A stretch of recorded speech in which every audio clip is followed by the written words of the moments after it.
Good afternoon, ladies and gentlemen. It's a reassuringly full house.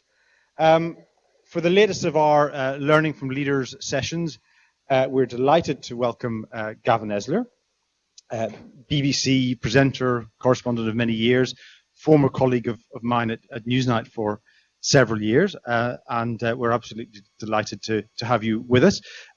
Gavin is here to talk about his latest book. He's written several books over the years. It's a terrifyingly large workload of novels and factual output, but he's written a handful of novels which are highly recommended, actually really good. And his latest is Lessons from the Top, which is stories about leadership and how great leaders become great and stay great by telling stories. And actually, it's an extremely engaging read because it's mainly gossip and anecdotes about the many people that he's interviewed over the years. So Gavin's going to talk for 20 to 30 minutes, and then we'll be happy to take questions from the floor and the various offices. Gavin. Thank you.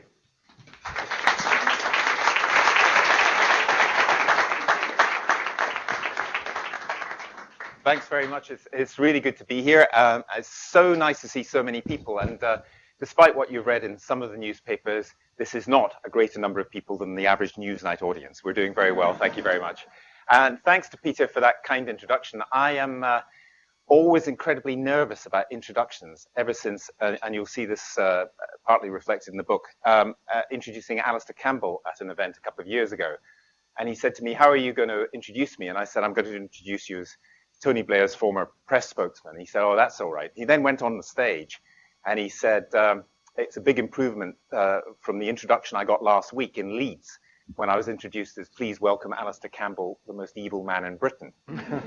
So I'm very careful about the frame in which things go in. And at least because I've known Peter for many years, he knows who I am. I was on a plane recently coming back from the Far East, and one of the stewards came up to me and said, "Oh, I'm a great admirer of your work. Would you like some champagne?" "Oh, yeah, thank you very much." Have a drink of champagne. And during the course of the next 20 minutes, he told me what a great bloke I was, how fantastic my reporting was, how he watched everything that I'd done, and was really just one of my best fans and admirers. He slightly spoiled it at the end when he said, "I've got to attend to other passengers, but what's your next assignment, Mr. Alagaya?" Anyway, I'm here to talk about leaders and leadership, which is something which really engages me, actually. I mean, what makes an effective leader? And there are all kinds of qualities that leaders have. They have to be persistent, they have to be creative, they have to quite often be idealistic, they can also be quite annoying. But if you don't have any followers, by definition, you're not a leader. And you don't get followers if you don't communicate with people. And I became very interested in how leaders do communicate with different audiences. It's obviously different culturally, different in different countries. It's different in business from perhaps in the military, but there are similarities. And what really sparked off this book was the 2010 general election campaign here. I was doing quite a few interviews for Newsnight. And one night when I was off, I switched on another channel, and there was Alistair Darling, the Chancellor of the Exchequer, during the worst economic crisis of my lifetime, facing Piers Morgan. And Piers Morgan said to him, "So tell me, Chancellor, are you good in bed?" And I realized at that point this was where my career had gone completely wrong, because I'd never thought of that question. And I thought it was very strange. Anyway, Alistair Darling batted it away. But during that election campaign, you may remember, or that period, Nick Clegg was asked how many lovers he had. David Cameron was asked, "Have you ever committed adultery?" And how did you get your wife pregnant? Pretty much the way most people get pregnant, I think, was the answer. Or he kind of batted it away. But I thought, would Mrs. Thatcher have been asked any of these questions? Or Churchill, or de Gaulle, or even John F. Kennedy? Looking backwards, would anybody have been asked these questions 30 years ago? What had changed in our media culture? What had changed in our political culture? And in our popular culture that made these questions seem to some people the sort of questions that you would ask on television of the people trying to run this country. And I started to go backwards and think about all the leaders I've met over the past 25, 30 years and think, what did they have in common? What stories did they tell? And how useful could that be to the rest of us, both in terms of the stories we tell and also seeing through some of the constructions that they put on their own personal story. So just to back up a minute, you are all storytellers. You told a story to get a job here. It might have been in your CV, it might have been in your interview, but you did tell a story. And leaders you tell a story when you go out on a date, frankly. You tell a story when you ask for a loan. You go into a bank and say, I've got this great business idea. Oh yeah, who are you? Basically, is what the bank manager wants to know. It seems to me that there are three basic stories that all leaders tell. Who am I? Who are we as a group? And what is our common purpose? Or where is my leadership going to take you? I'm less interested in the third part of that. Where is my leadership going to take you? Because if the leader doesn't solidify the first two, who am I and who are we, you're not going to listen to where they want to take you anyway. So let me give you a few examples. Mrs. Thatcher, it seems to me, had one of the best who am I stories of anybody when she said, I'm just the grocer's daughter from Grantham. So there's 6 words which she used repeatedly and her people used repeatedly to try to sum her up. A grocer's daughter, not a son, so different from the past. From Grantham, not part of the metropolitan elite. And a grocer's daughter. Now, each part of that was true, but did it entirely sum her up? I mean, did anybody think that she was serving behind the counter at Lidl, for example? I don't think so. So she told a story in a particular way which really stuck and really helped her. Bill Clinton, the first time I met him, did something very similar. He said to me, this was before he was running for the presidency. He said, well, you know, I'm just a boy from Hope, meaning the town of Hope, Arkansas, where he grew up. It was a few years later, after I spent some time in Arkansas, that I realized he did kind of grow up there, but he also grew up in Hot Springs, which is a gambling town. Mm-hmm. Curiously, that was not the story he chose to tell. I'm the boy from the gambling town. I wonder why. I wonder why he chose Hope. So even from the start, you can see that we all shape stories. You shaped your CV. You shaped whatever it was that you told people in the interview for the job that you've got now. Clinton shaped his story. It wasn't untrue, but it was not the whole truth, of course, about him. Who are we follows on from that. Just to take, the example of Ed Miliband and David Cameron in the recent party conferences 3 or 4 months ago. Ed Miliband told this who am I story. I'm the son of Jewish immigrants. I love this country because they gave my parents a home when all Europe was likely to suffer the tyranny of the Nazis. That's quite a compelling who am I story. And the who are we story, well, I'm not old Labour, I'm not new Labour, I'm One Nation Labour.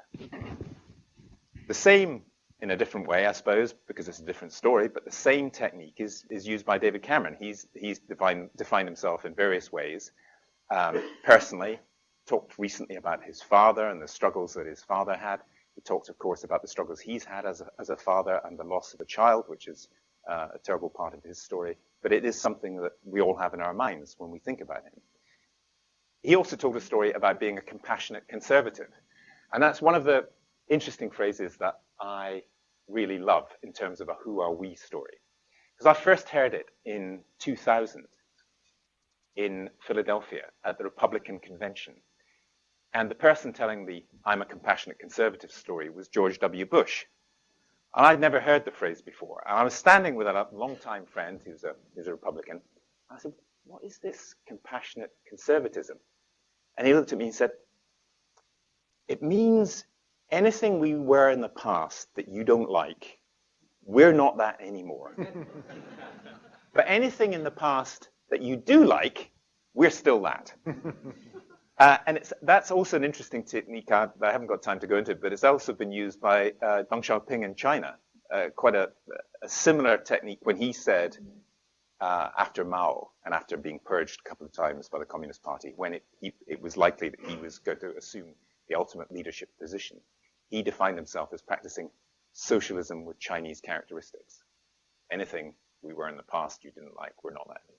So some things do translate from one society and one culture to another in terms of the kind of techniques and the kind of storytelling techniques that leaders use. Who are we and storytelling might not actually even be words. I suspect that a hero of many of you, as it is for me, is Nelson Mandela, partly because he gave up power. But his story is extraordinary. His autobiography is extraordinary. And there were a couple of moments in it which show a different way of telling a story. When he was first arraigned before an apartheid court, he turned up wearing traditional Xhosa dress. So he didn't have to say anything. I mean, you just look at him, and the story is, here is an African man in a white man's court, and he's not going to get justice. That was the story. He didn't have to open his mouth. And many years later, if any of you are rugby fans as I am, you'll remember that in the 1990s, when South Africa hosted the Rugby World Cup, there was President Mandela telling a very different story, sitting in the stand wearing a Springbok shirt. And again, if you're familiar with the politics of South Africa, you'll know that the Springboks had been associated with white supremacy. And he was saying, we're different now. This is a different nation. Get used to it. We're the Rainbow Nation. So even in matters of dress, and that's true of many other leaders too. It's true of Jinnah in Pakistan in a slightly different way. Just the way you look can be a way of telling a story about who you are and who we are as people. I've become interested in all sorts of parts of this, including counter stories and how leaders deal with counter stories. I mean, Mrs. Thatcher, the ultimate counter story about her was Mrs. Thatcher, milk snatcher. But the actual counter story which worked to her advantage was when the Soviet newspaper called her the Iron Lady, thinking this was a criticism. Can you imagine what it must have been like in Downing Street when they heard the Russians have called Mrs. Thatcher the Iron Lady? Thank you, Lord. Thank you. Thank you. And of course, she used that to her advantage. Obama is an interesting character in these terms because he got his retaliation in first. He wrote an autobiography many years before he was running for the presidency, in which he revealed, for example, he'd used drugs. So that issue, that part of his Who Am I story, has never come up. Nobody cares about it because he neutralized it before anybody could dig it out and reveal it to the American people. But he has also run into severe problems on his Who Am I story. It was very interesting to me in the last election that while people can legitimately criticize his healthcare policies and what he's done on the economy, a lot of the criticism of Obama wasn't, where's my leadership going to take us, that third part of the story. It was on the first part. Who are you? You're not really an American. You're a Muslim. You're not a Christian. Now, you weren't born in the United States. I mean, those stories could have been, particularly you were not born in the United States, very, very damaging for Obama. Difficult to handle, actually. He handled it, I thought, rather brilliantly when, I don't know if you remember, but he released his birth certificate showing he'd been born in Hawaii. So there was the facts of the case. But he also appeared at the White House Correspondents' Dinner. And Donald Trump, who was possibly going to be a Republican candidate and was one of those in the so-called birther movement who had questioned Obama's right to the presidency because he may not have been born in America. Trump was there. And Obama said, I have released my birth certificate this week, but tonight I'm going to do something that no American president has ever done before. I'm going to release my birth video. Now, this was a formal dinner, and people had just eaten. You can imagine the reaction. The lights went down, up behind him on the screen like this. There was the opening sequence of Simba being born in The Lion King. Now, that's a kind of political genius in storytelling, it seems to me, because he's saying, I don't take this seriously. Of course he took it seriously, but he's taking it seriously by appearing not to take it seriously. And we never heard of Donald Trump again, at least in that election. Very, very clever moment for him. One of the things that I also focus on is what I call star moments, something they always remember. I've noticed that a lot of leaders do something in a discussion like this, or when they appear on television, when they're making a big speech, something that really gets you. And they do it when they meet you as well. I mean, I said Clinton said, I'm just the boy from Hope, was one of the things he obviously thought I should remember. The first case for me was in Northern Ireland, when I was scheduled to meet a paramilitary leader that I knew had blood on his hands. And I sat in a rather dingy office in East Belfast by myself, waiting for this fellow. And he walked in and he came straight up to me and he didn't say hello. He just said, "I am speaking to you as someone deeply involved in violence." I didn't need to take notes, actually. You know, I got the point that he was making. But it works in business as well. Bill Gates is a good example. When he was trying to raise money for the campaign against malaria and AIDS in Africa, particularly malaria in this case, he appeared before an audience of potential donors with a large jar filled with mosquitoes. And as he's talking, he starts to unscrew the lid on the jar of mosquitoes. And the punchline, as he gets the top off, is, "So I don't see why it should just be the poor who have the opportunity to get malaria." Guess what? He got quite a lot of money from the potential donors, and they never forgot it, I would suggest to you. One other technique that a lot of leaders use in different ways is what I call the violation of expectations. You expect something from somebody, and you get the opposite, perhaps because they confront the worst thing that you were thinking about. It happened with Alistair Campbell at that conference that I was at, when he said he'd been called the most evil man in Britain. It's a very, very clever way of making people laugh and also seeing that you understand some of the things that are going on in people's minds about you. It also happened with a woman that I think is quite an extraordinary leader, Michelle Bachelet, who was the president of Chile, the first woman president of Chile, first woman defense minister of Chile. And when I met her a few years ago, I asked her how difficult it was for her to run a country which has got a very macho reputation, with a very macho military, where her own father had been murdered by the military after the Pinochet coup against Allende in 1973. Her father was a socialist. He was a doctor, I think, and a social democrat, and he was murdered. And she said, "Well, I thought particularly being defense minister would be very difficult, because I would have to be the boss of the people who, if they were not directly responsible for my father's death, were part of that political culture." So I said, "How did you handle it?" She said, "Well, I called in all the admirals and generals and senior Air Force officers, sat them down and said, 'Hello, I'm your new defense minister. I'm a woman, a socialist, an agnostic, and I'm divorced. All the sins together, but will work very well.'" I think that also is a kind of political genius, because she is saying to them what was already in their minds and confronting it and violating every expectation that you wouldn't actually talk about the nasty things people think about you. I think that is a kind of real leadership genius, because you're facing the facts about yourself and you're communicating that you get it. In her case, in quite a witty way. And humor, of course, is pretty important. I want to leave as much time for questions as I can, but just a couple more points. One is the words that you use, or the words that leaders use, are quite important. I have to refer to a couple of notes here because I can never remember this list. But years ago, when I was based in Washington, the Republicans and the Democrats, rather like now actually, over the budget, they had a terrible standoff in the 1990s, and it led to the shutdown of the US federal government. Clinton was the president, Newt Gingrich was the Speaker of the House of Representatives. And they made pretty much actually the same arguments as John Boehner and Barack Obama are making today. But Gingrich is quite an extraordinary figure in terms of communication, because a few years before that, he circulated to Republican candidates and Republican activists a list of words to use about yourself and a list of words to use about your opponents. Here's the words to use about yourself and your policies: candid, care, challenge, children, courage, debate, dream, family, hard work, legacy, liberty. For your opponent, he suggested bureaucracy, cheat, collapse, corrupt, cynicism, decay, destroy, destructive, failure, and so on. You can make up your own list. But this was a kind of all-purpose toolkit.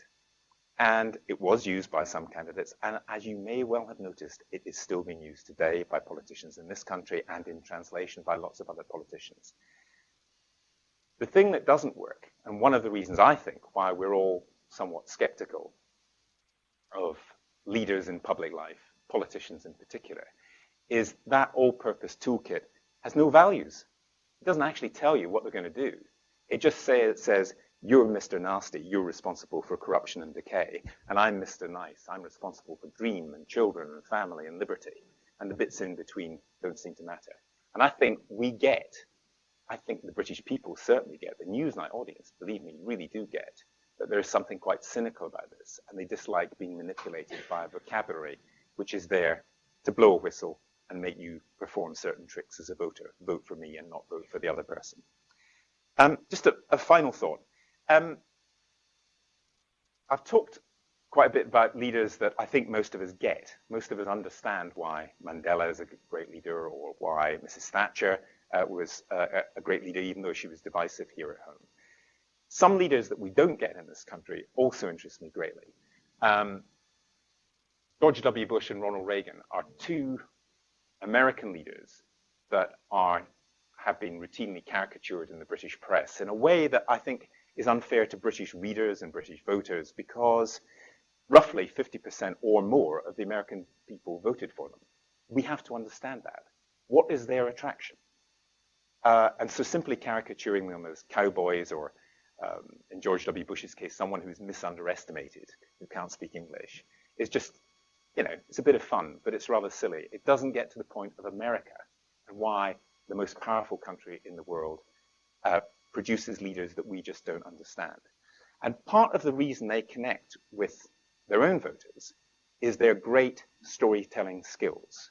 And when I say this sometimes to British audiences, they go, what, George Bush, great storytelling skills? Absolutely. If you look at the way he presented himself down on the farm in Crawford, Texas, dusty old jeans, open neck shirt, pickup truck, raking up the brush. He says in his autobiography about his background, he says pretty much the same kind of story that most American political leaders tell. We were honest people. Family was important to us. We didn't have to lock the doors at night because we were a decent neighborhood. He was the son of the President of the United States. It was a good story, a great story actually, and a very attractive story to people who thought he's just like us. Okay, so he doesn't do the fantastic grammar. Fine, I understand him. He's the sort of guy I'd like to have at my barbecue. That is a story which really connects to people. Ronald Reagan is the other one who I think was misunderestimated here for the power with which his stories connected to people. And I'll tell you a couple of Reagan stories and then leave it and take some questions. Michael Deaver, who was, I think he was deputy or assistant White House chief of staff, told me he was actually responsible for making Reagan look good. And so, for example, if Reagan was going to make an announcement about the environment, and let's put it this way, he wouldn't fit into the Green Party. Deaver would stick him in a canyon in the western United States with an open neck shirt and a horse. And whatever he said, it would look fantastic. This is somebody who cares about our environment. It's wonderful, because pictures are really important too. But Deaver told me a story about the kind of charm that worked with his own staff. He told me that there was one night when there was a terrible political crisis, foreign policy crisis, and questions about whether troops should be deployed, were Americans under attack, what should happen? Now, Reagan himself had a fairly relaxed view of work, so he didn't work through the night personally, but his key staff did work through the night in the Oval Office. He breezed in the following morning at 9 o'clock, very cheery, good-humored as usual, with his dog, which ran round and round and round his desk, really irritating these guys who'd been up all night, plotting how to defend the United States of America. And one of them finally said, "One day, Mr. President, that dog's going to piss on your desk." And Reagan said, "Well, everyone else does." And another story which connected to a friend of mine who's a journalist.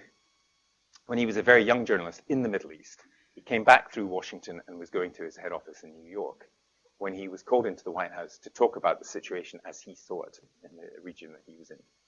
My friend, now much older, has got a magnificent beard. And he had a magnificent beard then. Reagan asked him a few questions and then said, "So what's next for you?" And he said, "Well, I'm going to New York to meet my editor-in-chief. But before I do, I'm going to have to shave my beard off." And Reagan said, why are you going to have to shave your beard off? He said, well, the editor-in-chief thinks beards are scruffy and non-professional, so I'm going to have to do it. So that's what he did, went to New York, and then went back to Beirut. A couple of weeks later, his editor-in-chief called him up. What the hell did you say to President Reagan? He said, well, how do you mean? He said, well, because I had a breakfast with him with a number of newspaper editors this morning, and I was berating him for his ultra-conservative, illiberal policies. And he said to me, I might be ultra-conservative and illiberal, but I'll let a guy wear a beard. Now, my friend was not a great Reagan supporter, but he really liked the guy. He absolutely liked and respected him. It connected with him. That was a story. It was nothing to do with the policies, which he, in his journalism, found to be the subject of real and valid criticism. It was to do with the person. So that's important. Storytelling is important. You can learn how to do it. You can learn how other people do it. And you can begin to see some of the constructs, because these stories are not fully formed like rocks of gold in the river. They are something that people make in order to entertain or attract you and make you think they make a good leader. Thanks very much.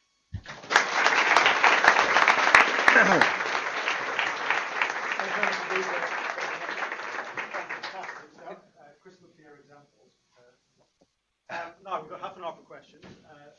Prepare your questions. Microphone coming live. I was just going to pick up with one question because it gives some brilliant examples there of the I'm equally interested in when they get their story, catastrophic, wrong, and something really touches that.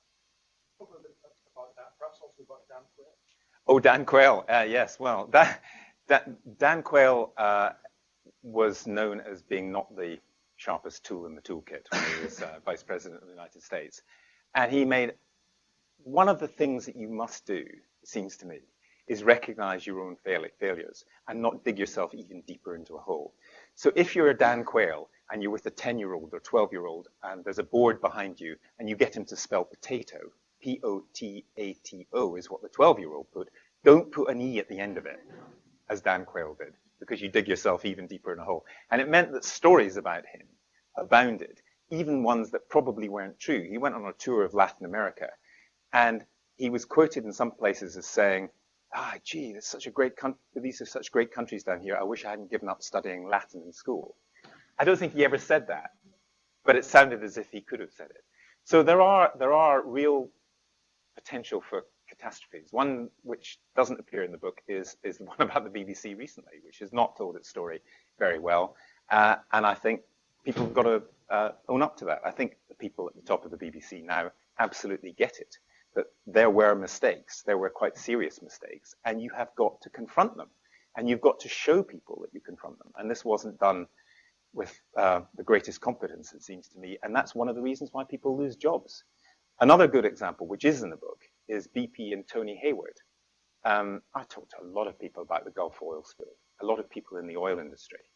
And they were all of the view, actually, that the catastrophic, the killing of 11 people, the Gulf oil spill, the environmental catastrophe, and so on, was terrible. But after it happened, in technical terms, BP did what any other oil company would have done. They tried to get it right, and they tried to fix it. But their storytelling, particularly Tony Hayward's storytelling, was appalling, and is used by, again, I quote in the book, a CEO of another big company I didn't want to name. They use it as a test case for how not to handle a disaster, because every company, the BBC is one, will have big problems. You always have big problems.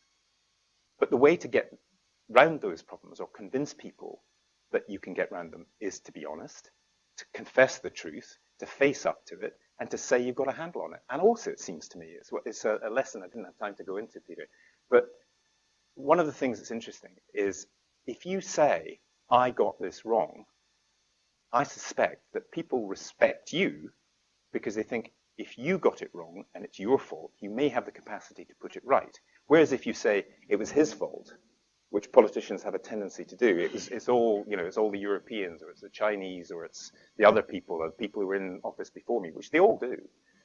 I suspect that many of us lose respect for them because they're not taking control and taking charge in a way that most well-run businesses do take charge.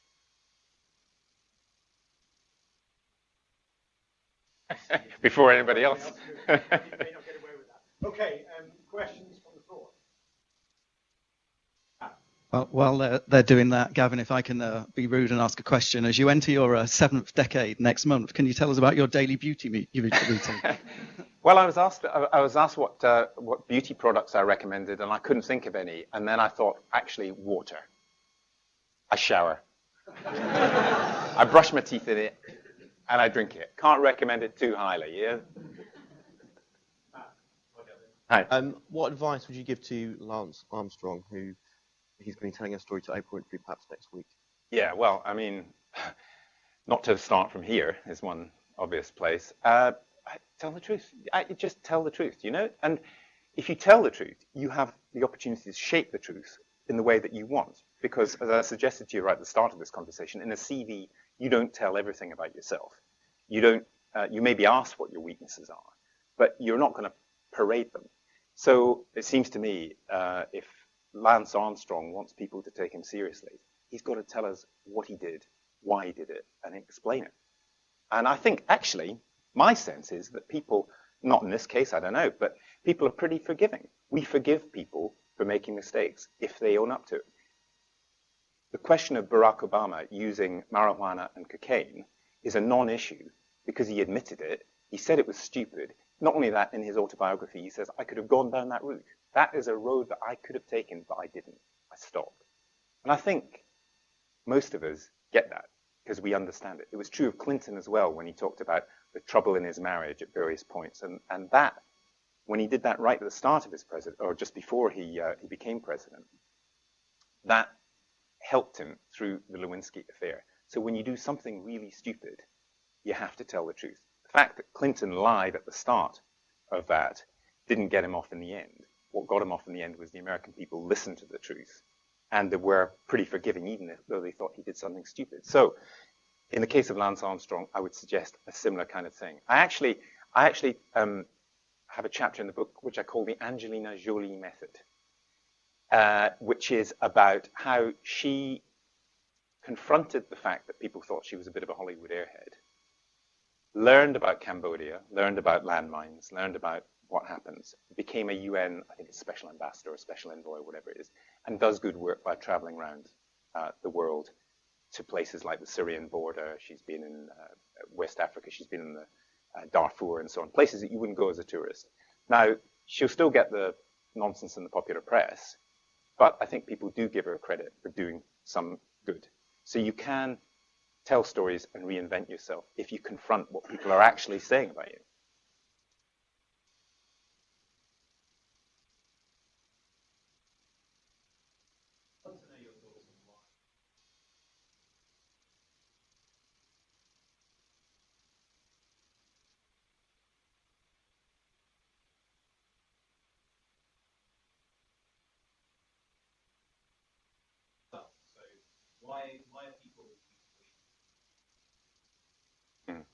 I think I'm going to have to write another book about that. But to do it briefly, do you remember right at the start of this conversation, I talked about the kind of questions that were being asked about Alistair Darling and others. Now, I know none of them went into politics to be asked questions about, are you good in bed?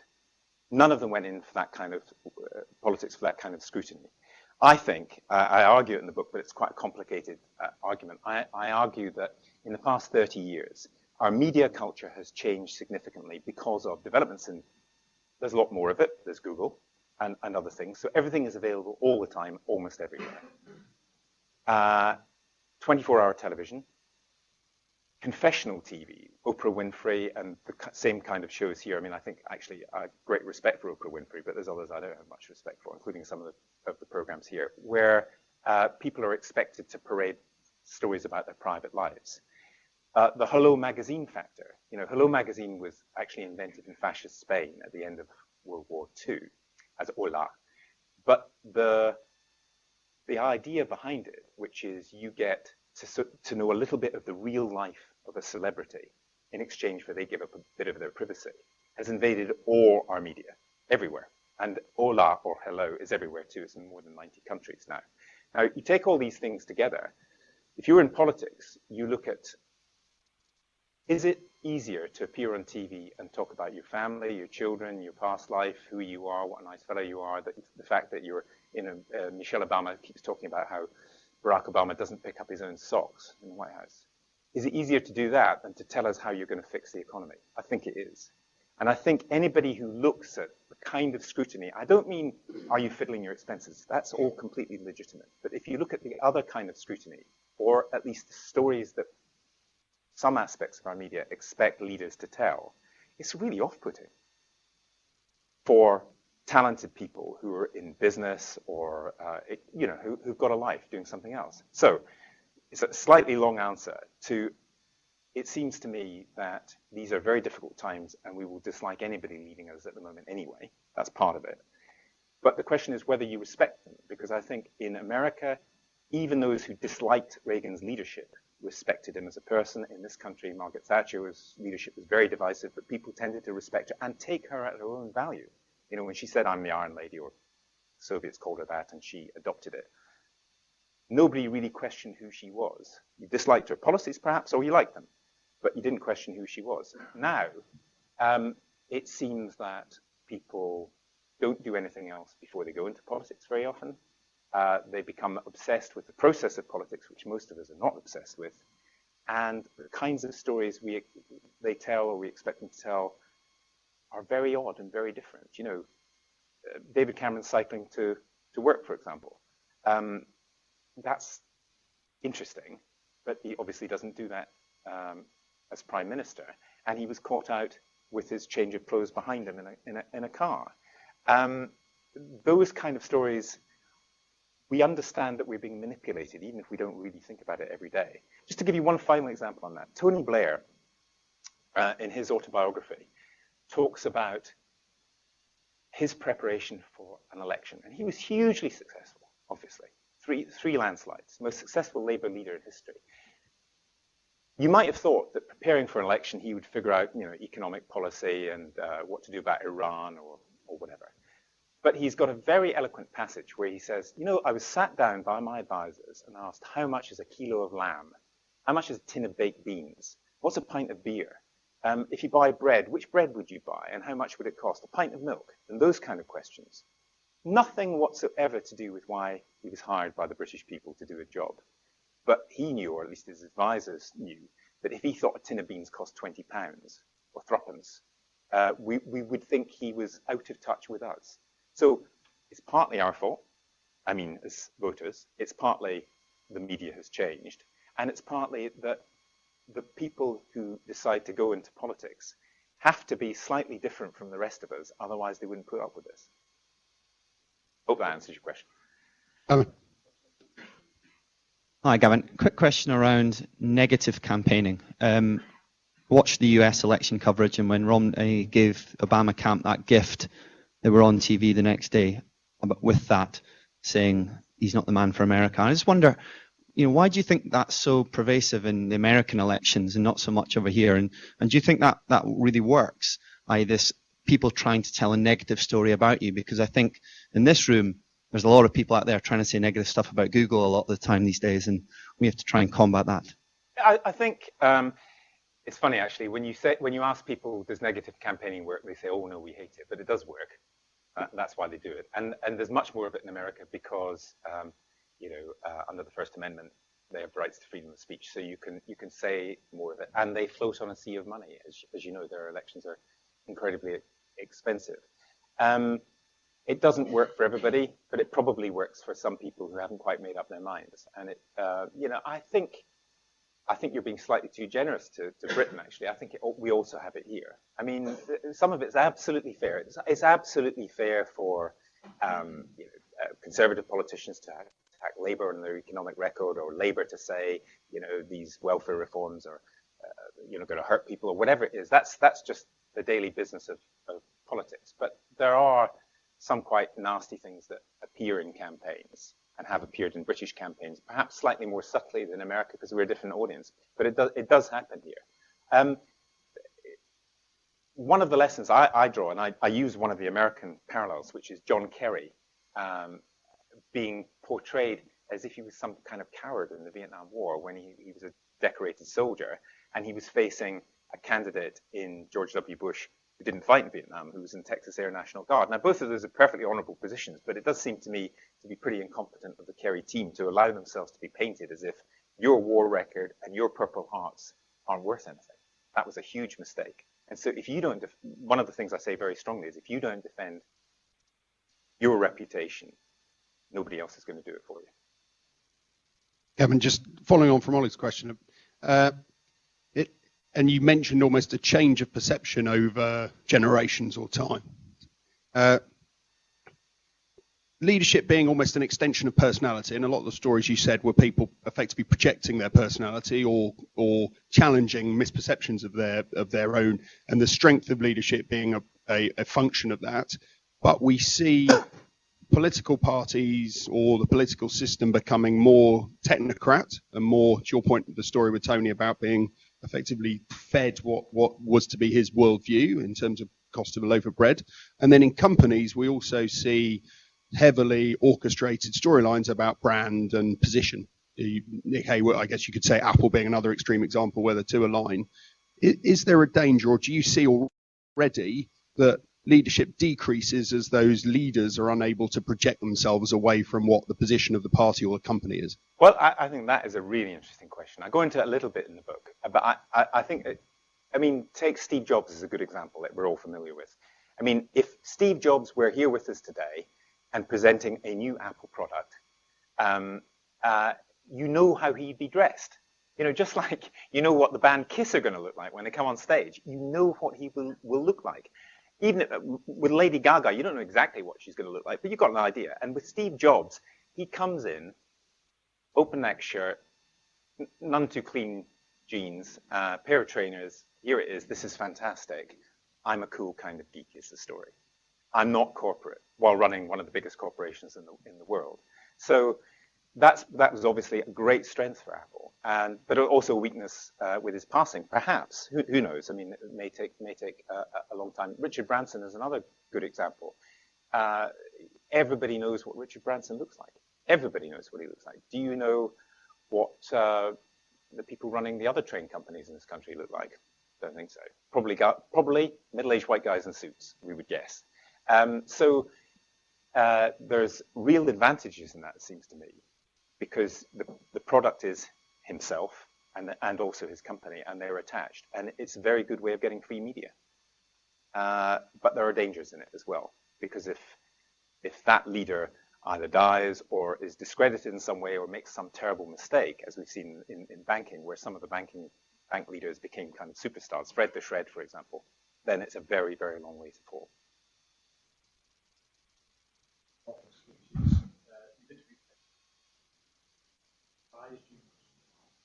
You surprised me. Oh, lots of surprises actually. Dolly Parton surprised me. All kinds of ways actually. She's one of the brightest women I've ever met. She would make a fantastic political leader. I like her music as well, other things. She surprised me because, I don't know if you remember, but a few years ago, the reason I was interviewing her was that she released an album which was basically covers of 1960s protest songs. And it was during some of the work, I think it was the end of the Iraq War, which was very messy, and while the Afghanistan conflict was still going on. And I was suggesting to her that releasing an album of 1960s anti-war protest songs was quite a strong political statement. And I have to say that she danced around that question more brilliantly than any politician I have ever met, including when I said to her, well, you should go into politics. She said, honey, there have been enough boobs in the White House without mine. I'd love to hear your views on the recent BBC crisis. And what did the Director General get wrong, and what should he have done differently? Well, there's quite a lot there. We've only got, thank God, 10 minutes. Look, there were clearly big mistakes of the Pollard inquiry has gone through in terms of what was commissioned, what was not commissioned, and so on. One of the things, though, to go to my theme, is how do you tell a story? I mean, I'm very proud to work for the BBC, really proud to work for the BBC. I'm very proud of the people I work with. And like viewers, I feel let down if they don't get it right. Now, sometimes we all get things wrong. We all get things wrong. And sometimes there are reasons for it. If you explain it, you may still have got it wrong, but if you explain it properly, as I suggested to you, people may forgive you. So in terms of the commissioning or non-commissioning of a program on Savile, the one thing that the BBC's never pointed out, it seems to me, is kind of obvious, really. There wasn't actually a program to run in December 2011. There was some research and some interviews. There wasn't a program you press a button, you've got one. When all that research was handed to ITV, who did a very, very good job with it, excellent job, really congratulate them, but it took them till October 2012, which is what, 10 months later, because these things take time. So it wasn't as if, here's a program, we didn't run it for various reasons. I had nothing to do with it, by the way, but it just seems to me in terms of basic communication, you should point out to people that there was some research which the editor at the time didn't seem to have any faith in, didn't think it was going anywhere, which is a reasonable point of view. He may have been wrong, but it's a reasonable point of view to take. And it took 10 months because these things take a long time. So communicating that, I think most people, you may not forgive the mistake. I don't know, it's up to you, your viewers as well. But if you begin to understand it, I think you might understand the processes that go on. And for example, as Peter well knows, when you commission anything that's investigative, it takes a long time and is very hungry of resources. I did a film on the INLA, which took me and the producer 3 months. So it was 3 months of our salary, where I didn't do anything else for 3 months. This was years ago in Ireland. So it takes time. The mistakes that were made, it seems to me, should have been confronted earlier, and the BBC should have made its case, which is a reasonable case to make. It's by far, certainly not a perfect case, but it's a reasonable case to make, and they didn't make it properly. I hope that they're making it now, and I think there's a degree of calm and common sense returns. And also, for all of us, as we found out this shocking story, we found out that it wasn't just the BBC that was duped.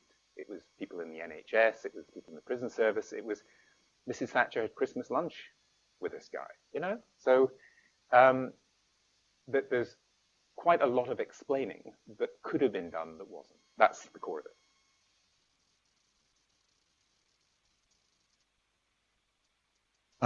You've shown lots of examples of why who am I story is important for a leader. Do you suppose the reason that we look down on American leaders so much is that the who am I story is more important to the people that are directly following you, voters, than people looking from a distance who care much more about where are you taking the country or the world in the case of America? I think that's absolutely right. And I think also, I think I have a bit of fun in one of the chapters where I quote, I think it's 6 American presidents or wannabe presidents, quotes from their biographies or autobiographies, on what they say about themselves. And I don't mention who they are until towards the end of the chapter. And you would think they're all the same person, because they all tell broadly the same story. We were poor, but we were honest. We lived in a log cabin, you know, And because they think, or somebody around them thinks, that's the story that connects best with them. And it is true that people who come from a humble background and get on, we tend to admire, because we like that story, and that's true everywhere. People who come from a really prosperous background, like George W. Bush, have got a different storytelling trick that they've got to pull. Osama bin Laden's another one, actually. You know, again, a completely different culture.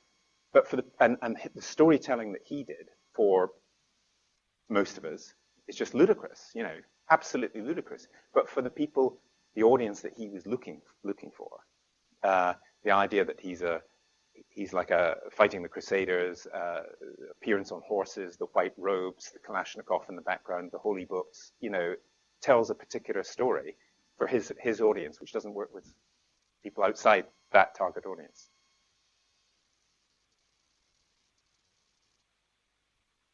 Thanks. How well do you think Google is going at telling its story? I'll have to Google it. Well, I mean, you've got some great bits of your story, it seems to me, which is you've got worldwide recognition, that great cliche, when you become a verb as opposed to a noun, that's not bad. There are clearly problems and it's the same problem that Microsoft had. When you become big, somebody's going to hate you. And it's not just your rivals. People just don't like the big bully that's going to, bully us all. And so That seems to me to be one of the obvious weaknesses. And what do you do about it? Because you are big. You're big because you're successful. And how do you steer around that? How do you do it? How did Microsoft? I mean, I think one way to do it is to look at how others have done it. How did Microsoft do it? How did Steve Jobs do it in Apple? That was, to me, a really clever model. But it worked for him because it was authentically him.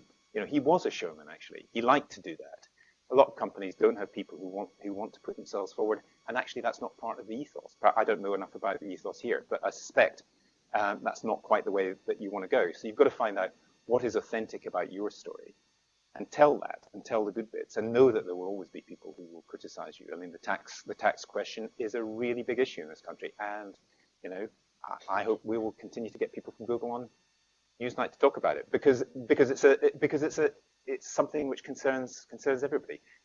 But you've got to recognise that, and I think you do.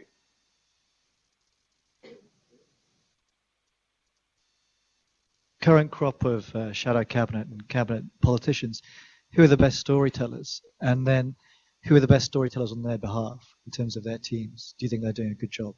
That's a good question. I don't know. I mean, I put it another way. You know, I could go through the whole cabinet, but it probably wouldn't be a great idea. The ones you've tended to hear of tend to be the better storytellers, tend to be. There's some stories that are not particularly well told, it seems to me. I mean, I think question of the railways is a really interesting story. I mean, you could tell that. I'm not going to give advice to people in government about how to tell that story, but there seems to me a much better way of telling the story than it's been told so far. And the same is true of the shadow cabinet. They've got to. I mean, it seems to me, in terms of Ed Miliband's case, he's been criticised for the third part. What are your policies? I actually think that's something that really exercises political journalists and doesn't, until we get closer to the election, really exercise ordinary folk. I think what does energize ordinary folk is who are you exactly? You know, the confusion with David, Ed, all that stuff. I'm sure he understands it. He's a very bright guy. But that story still needs a bit more telling, it seems to me. Who are you and why should we be interested in you? Because I think we are like that. And I think that as a nation, and I think that the polls, you know, they reflect as much. It's hard times for everybody. So some people are very hostile to the government, rather than a positive, we're looking at the other parties yet. And we won't do that until we trust the person that we think is going to be in Downing Street.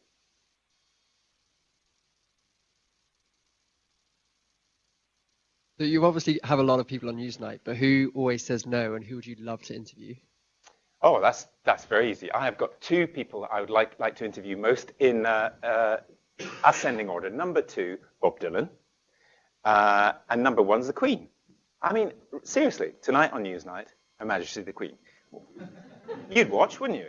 And you'd probably watch the Bob Dylan one too. That's very easy. I'll come back to you.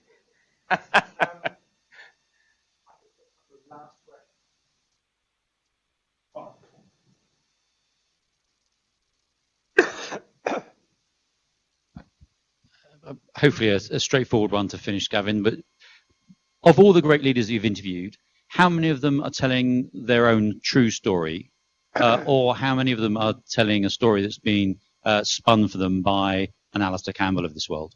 Well, I'd say a couple of thoughts to that. One is, you said many great leaders. I've met a great many leaders. I'd never said I met many great leaders. I met very few great leaders, just to be pernickety. I mean, one of the things, I use the spin word occasionally in this, but actually I don't think it's very helpful. I think when you call something spin, you just mean the story that you're being told you don't entirely believe. I mean, were the apostles spin doctors for Jesus? Or, you know, I often think, who were the great storytellers? Moses. He didn't just say, yeah, I've had a walk in the desert, here's 10 rules and you're all going to live by them. He said, I've been up on the mountaintop and God himself has given me this stuff. It's a great story. So, you didn't interview him though, did you? Moses would be number 3. The Queen, Bob Dylan, Moses. So I think that everybody, including you, I would suggest, with respect, shape your own story when you talk to people. We all do it, and there's nothing wrong with that. Nor is there anything wrong with getting help to do it. What's wrong is lying, and some of them lie or come very, very close to it. And all I've tried to do in the book is give suggestions to help everybody about storytelling, but also to give some suggestions for how to see through when the story you're being told is really just a bit phony. So if I can just add that, so who's then been the most authentic? Oh, I don't know, actually. The most authentic. I'm not sure I can answer that, actually. I'll have to ponder. Reagan, yeah, what you see was what you got with Reagan, I suspect. Yeah, that would be one good example. Anybody who wasn't found out. I mean, the thing about Reagan, the thing about him in terms of storytelling, and again, hugely divisive figure. Peter's right. Thanks for the prompt. You know, when he got into terrible trouble about the baronial factions in his administration who would reef against each other and they would do different things, and he was supposed to be the CEO, as it were, of America, but he wasn't really paying attention to everything. He was once asked about this, and he said, "Well, I guess the right hand doesn't know what the far right hand is doing." And that's kind of vintage him. It diffuses it, but accepts the premise. And what's your next question? It's very difficult to think of it. So maybe he's a good example. Thank you. Thank you so much. Thank you. Thank you. Thank you. Thank you.